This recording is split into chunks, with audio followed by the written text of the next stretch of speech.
The license plate light on 2009 to 2013 Kia Soul models is located on the rear tailgate, typically beneath a spoiler or within the tailgate liner. To begin, ensure your vehicle is turned off and the keys are removed for safety. Open the trunk to access the light assembly. The housing is usually a white plastic cover.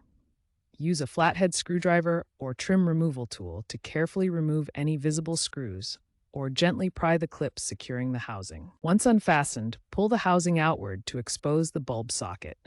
Be cautious not to force anything, as the plastic can be brittle, especially in older models. If clips are stuck, a small amount of WD-40 can help loosen them.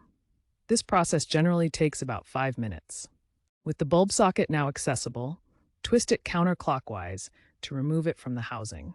Gently pull the old bulb straight out of the socket, avoiding touching the glass with bare hands to prevent oil transfer, which can shorten the bulb's lifespan.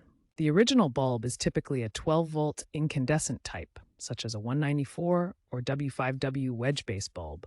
You can replace it with another incandescent bulb or upgrade to an LED for longer life and reduced power consumption. When installing an LED, note its polarity. If it doesn't light up initially, flip it around in the socket. Once the new bulb is securely in place, reassemble the socket into the housing, twisting it clockwise to lock it.